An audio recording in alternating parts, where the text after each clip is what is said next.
Video को like करें, channel को सब्सक्राइब कर बेल आइकन जरूर दबाएं हमारी न्यू वीडियो नोटिफिकेशन पाने के लिए। Hello guys, welcome to my channel Gautam की क्लास।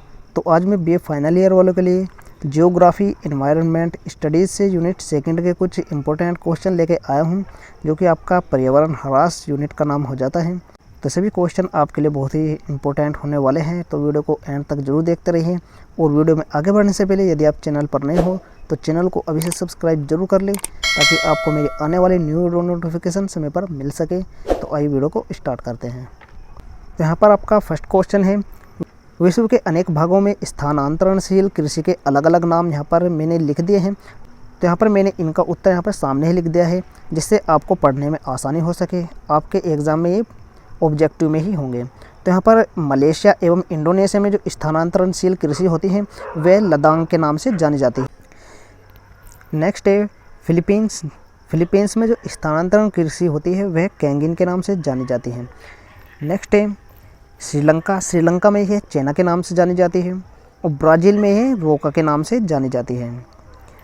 नेक्स्ट है ब्राज़ील में यह रोका के नाम से जानी जाती है। नेक्स्ट है वेनेजुएला में यह कोनुको के नाम से जानी जाती है। नेक्स्ट है रोडेशिया में यह मिल्पा के नाम से जानी जाती है। और सूडान में यह निगासू के नाम से जानी जाती है। भारत में यह झूमिंग के नाम से जानी जाती है। भारत में झूमिंग एक स्थानांतरणशील कृषि का प्रकार होता है। नेक्स्ट है म्यांमार में यह तोंगिया के नाम से जानी जाती है। नेक्स्ट है यहाँ पर स्वीडन में यह स्वीडेन के नाम से जानी जाती है। तो आपको ये सभी याद कर लेनी है, आपके एग्ज़ाम में इस प्रकार के प्रश्न पूछे जाते हैं। नेक्स्ट क्वेश्चन यहाँ पर देखते हैं। नेक्स्ट यहाँ पर प्रमुख उष्ण कटिबंधीय घास के मैदान। तो यहाँ पर कुछ उष्ण कटिबंधीय घास के मैदान दिए गए हैं और उनके क्षेत्र दिए गए हैं जहाँ पर वे हैं। तो आपको ये सभी याद कर लेने हैं। सवाना जो घास का मैदान है वह मध्य और दक्षिणी पूर्वी अफ्रीका में है। और कैंपोस जो है वह ब्राज़ील में है। लानोस वेनेजुएला में है। और यहाँ पर नेक्स्ट में मैंने कुछ प्रमुख शीतोष्ण कटिबंधीय घास के मैदान दिए हैं, जैसे कि यहाँ पर पंपास है। पंपास जो है एक शीतोष्ण कटिबंधीय घास का मैदान है, जो कि अर्जेंटीना में है। प्रेरी जो कि अमेरिका में है। और वेल्ड दक्षिण अफ्रीका में है। और स्टेपीज जो है वह एशिया और यूरोप में है। डाउन्स घास के मैदान ऑस्ट्रेलिया में है। ये सभी घास के मैदान हैं जो कि अलग अलग देशों में अलग अलग नाम से जाने जाते हैं। आपको ये सभी याद कर लेने हैं। तो नेक्स्ट भी यहाँ पर मैंने कुछ अन्य विश्व के घास के मैदान दिए हैं, जो कि आपके घास के मैदान और उनके संबंधित क्षेत्र यहाँ पर दिए गए हैं। तो आपको ये सभी याद कर लेने हैं, आपके ऑब्जेक्टिव में ऐसे सवाल पूछे जाते हैं। तो यहाँ पर देखते हैं, पहला जो दिया गया है वह लानोस दिया गया है, जो कि वेनेजुएला में है। केटिंगा, सेराडो और कैंपोस ये तीनों ही ब्राज़ील में हैं। नेक्स्ट देखते हैं यहाँ पर। नेक्स्ट में पंपास है, जो कि अर्जेंटीना में है। और सवाना पूर्वी और मध्य अफ्रीका में है। वेल्ड दक्षिण अफ्रीका में है। और डाउन्स ऑस्ट्रेलिया में है। नेक्स्ट है कैंटरबरी, जो कि न्यूजीलैंड में है। और प्रेरी अमेरिका में है। और पुस्ताज जो कि हंगरी में है। और स्टेपी जो कि यूरोप और एशिया में है। नेक्स्ट है सेल्वास, जो कि भूमध्य रेखीय दक्षिण अमेरिका में है। ये सभी घास के मैदान हैं जो कि अलग अलग जगह पर अलग अलग नामों से जाने जाते हैं। तो आपको कुछ इस प्रकार से क्वेश्चन दिए जा सकते हैं, उनमें 3 सही हो सकते हैं और 1 गलत हो सकता है। तो आपको गलत चुनने का ऑप्शन भी दिया जा सकता है और आपको सही चुनने का भी ऑप्शन दिया जा सकता है। और आपको यह सही मिलान में भी दिए जा सकते हैं। आपसे प्रत्येक वर्ष कुछ ऐसे प्रश्न पूछे जाते हैं जिनमें आपको सही मिलान करने होते हैं। तो उसमें आपको इस प्रकार से क्वेश्चन देखने को मिल सकते हैं जिनमें आपको मिलान करने होते हैं। तो यहाँ पर नेक्स्ट क्वेश्चन देखते हैं। नेक्स्ट है, जंगलों का प्रमुख उत्पादन तो पानी है, यह कथन किसका है? यह कथन NS घोष का है। नेक्स्ट है, जल प्रदूषण किससे होता है? तो जल प्रदूषण 2,4-D व कीटनाशकों से होता है।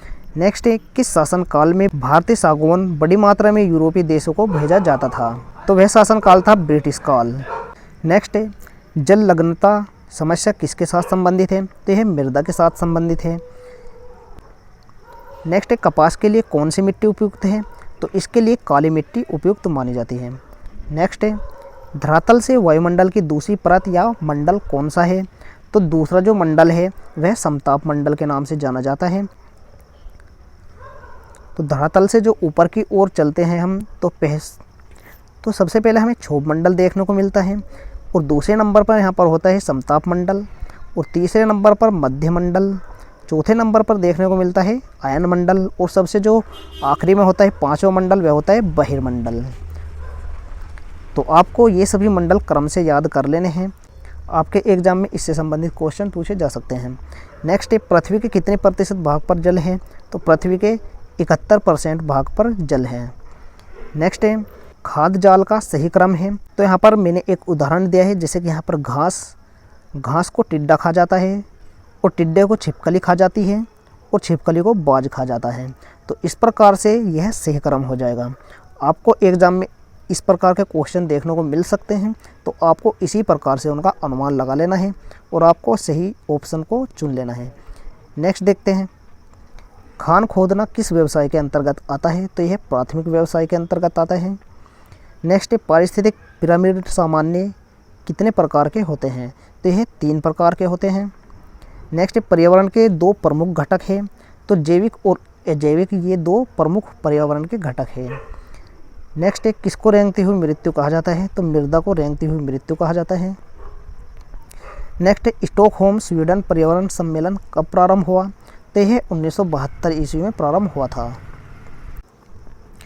नेक्स्ट है किस नदी ने अपरदन द्वारा बीहड़ों का सर्वाधिक निर्माण किया है, तो चंबल ऐसी नदी है जिसने सर्वाधिक बीहड़ों का निर्माण किया है। नेक्स्ट है मृदा अपरदन को कैसे रोका जा सकता है, तो मृदा अपरदन को अधिकाधिक वनारोपण से रोका जा सकता है। नेक्स्ट है भूमि पर अधिक सिंचाई के कारण उत्पन्न समस्या है, तो लवणीय एवं क्षारीयकरण, ये 2 समस्याएं हो जाती है भूमि पर अत्यधिक सिंचाई के कारण। नेक्स्ट है विश्व का सबसे बड़ा मरुस्थल है, तो सहारा विश्व का सबसे बड़ा मरुस्थल है। नेक्स्ट है कौन सा मरुस्थल उष्ण व्यापारिक पवनों के प्रदेश का मरुस्थल है, तो थार मरुस्थल उष्ण व्यापारिक पवनों के प्रदेशों का मरुस्थल है। नेक्स्ट है मध्य अक्षांशीय मरुस्थल कौन सा है, इसका आंसर हो जाएगा सोनोरान, जो कि यह उत्तरी अमेरिका मेक्सिको का सबसे बड़ा गर्म मरुस्थल है। नेक्स्ट है किस महानगर को स्मोग सिटी कहा गया है, तो दिल्ली को स्मोग सिटी कहा गया है। नेक्स्ट है केंद्रीय मरुस्थल शोध संस्थान काजरी कहाँ है, तो यह जोधपुर में है। नेक्स्ट है मरुस्थलीकरण का कारण क्या है, तो वनोन्मूलन मरुस्थलीकरण का सबसे बड़ा कारण माना जाता है। नेक्स्ट है शहरों में कौन सी गैस स्मोग बनाती है, तो सल्फर डाइऑक्साइड स्मोग बनाती है। नेक्स्ट है किसके कारण आगरा का ताजमहल पत्थर कैंसर से पीड़ित और प्रभावित हो रहा है, तो यह मथुरा तेल शोधक कारखाने के कारण हो रहा है, जिससे सबसे अधिक मात्रा में SO2 यानी सल्फर डाइऑक्साइड गैस बाहर निकलती है, जिसके कारण आगरा का ताजमहल जो है वह कैंसर से पीड़ित और प्रभावित हो रहा है। नेक्स्ट है कौन सा प्रदूषक मोटर वाहनों द्वारा छोड़ा जाता है, तो कार्बन मोनोऑक्साइड ऐसा प्रदूषक है जो कि मोटर वाहनों द्वारा सबसे ज़्यादा छोड़ा जाता है। नेक्स्ट है CFC क्या है, यह किसके क्षरण का कारण है, तो CFC जो है इसे हम क्लोरोफ्लोरोकार्बन कहते हैं और यह ओजोन परत के क्षरण का कारण है। नेक्स्ट है शुद्ध जल का pH मान होना चाहिए, तो शुद्ध जल का pH मान 7 से 8.5 के बीच होना चाहिए। नेक्स्ट है किस नदी को बिहार का शोक कहा जाता है, तो कोसी नदी को बिहार का शोक कहा जाता है। नेक्स्ट है मीना माता बीमारी भोजन के किससे प्रदूषित होने से संबंधित है, तो यह भोजन के मरकरी या पारा से प्रदूषित होने से संबंधित है। नेक्स्ट है वायु प्रदूषण का नियंत्रण एवं रोकथाम कानून भारत में किस वर्ष लागू किया गया, तो यह 1981 में आरंभ किया गया था। नेक्स्ट है डांसिंग कैट बीमारी किसके प्रदूषण द्वारा होती है, तो यह फ्लोराइड प्रदूषण के कारण होती है। नेक्स्ट है संयुक्त राष्ट्र संघ पर्यावरण कार्यक्रम यानी UNEP का मुख्यालय कहाँ पर है, तो यह नैरोबी यानी केनिया में है।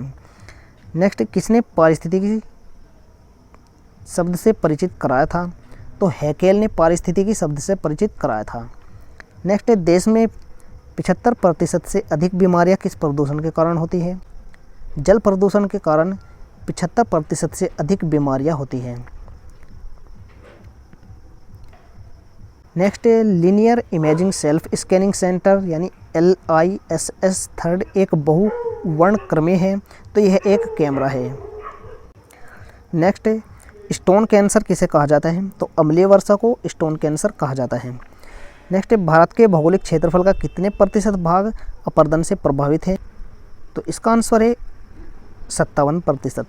नेक्स्ट है ओजोन गैस की अधिकता है, तो ओजोन गैस जो है वो 20 से 30 किलोमीटर के मध्य सबसे अधिक मात्रा में पाई जाती है। नेक्स्ट टेंसले एक जाने माने क्या है, यह एक जाने माने पारिस्थितिकी विद है। पारिस्थितिकी शब्द का सर्वप्रथम प्रयोग इनके द्वारा ही किया गया था। नेक्स्ट है आपदा प्रबंधन अधिनियम किस वर्ष पारित हुआ था, तो यह 2005 में पारित हुआ था। नेक्स्ट है भोपाल गैस त्रासदी किस वर्ष हुई, तो यह दिसंबर 1984 में हुई थी। नेक्स्ट है रिक्टर स्केल किसकी तीव्रता मापने में प्रयुक्त होता है, तो यह भूकंप की तीव्रता मापने में प्रयुक्त होता है। नेक्स्ट निम्नलिखित में अनवीकरणीय साधन है, तो यहाँ पर मृदा, जल, पेट्रोलियम, वनस्पति, तो इनमें यहाँ पर पेट्रोलियम एक अनवीकरणीय संसाधन है, क्योंकि पेट्रोल एक बार प्रयोग करने के बाद दोबारा हम उसे उपयोग में नहीं ला सकते हैं। तो ऐसी वस्तुएं जिन्हें प्रयोग करने के पश्चात उन्हें हम प्रयोग में दोबारा नहीं ला सकते हैं, तो ऐसी वस्तुएं जो है अनवीकरणीय साधन कहलाती हैं। ऐसे साधन जिन्हें एक बार प्रयोग करने के पश्चात उनका दोबारा प्रयोग करना असंभव है, ऐसे साधन ही अनवीकरणीय कहलाते हैं। यहाँ पर मृदा, जल, वनस्पति ये नवीकरणीय संसाधन के अंतर्गत आते हैं। नेक्स्ट है विश्व पर्यावरण दिवस कब मनाया जाता है, तो विश्व पर्यावरण दिवस 5 जून को मनाया जाता है।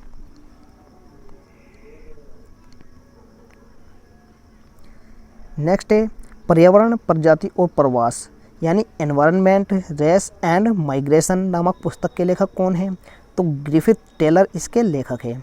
नेक्स्ट है फुजीटा स्केल किसे मापता है, तो यह टोर्नेडो को मापता है। नेक्स्ट है सुमेलित कीजिए, तो यहाँ पर मैंने सभी के आंसर उनके सामने ही लिखे हैं, आपको पेपर में इन्हें मिलान करना होगा। तो यहाँ पर ए में दिया गया है विश्व वायुमंडल दिवस, तो यह प्रत्येक वर्ष 10 अप्रैल को मनाया जाता है। नेक्स्ट है पृथ्वी दिवस, तो यह 22 अप्रैल को मनाया जाता है। नेक्स्ट है विश्व पक्षी प्रवास दिवस, यह 8 मई को मनाया जाता है। नेक्स्ट है विश्व जैव विविधता दिवस, यह प्रत्येक वर्ष 22 मई को मनाया जाता है। नेक्स्ट है यूजीन प्लीजेंट्स ओडम द्वारा लिखी गई पुस्तक कौन सी है, तो पारिस्थितिकी के मूल सिद्धांत यूजीन प्लीजेंट्स ओडम द्वारा लिखी गई एक पुस्तक है। तो ये सभी क्वेश्चन आपकी सेकंड यूनिट से थे, जो कि बहुत ही इंपॉर्टेंट क्वेश्चन हैं। आप इनकी तैयारी ज़रूर कीजिए, ये क्वेश्चन आपके लिए बहुत ही इंपॉर्टेंट है, आप इनकी तैयारी ज़रूर कीजिए। आपके आने वाले एग्जाम में इनमें से क्वेश्चन पूछे जा सकते हैं। तो आपको ये वीडियो कैसी लगी, वीडियो पसंद आई हो तो प्लीज़ वीडियो को लाइक जरूर करें, चैनल पर नए हो तो सब्सक्राइब जरूर करें। मिलते हैं नेक्स्ट वीडियो में, तब तक के लिए बाय बाय, टेक केयर।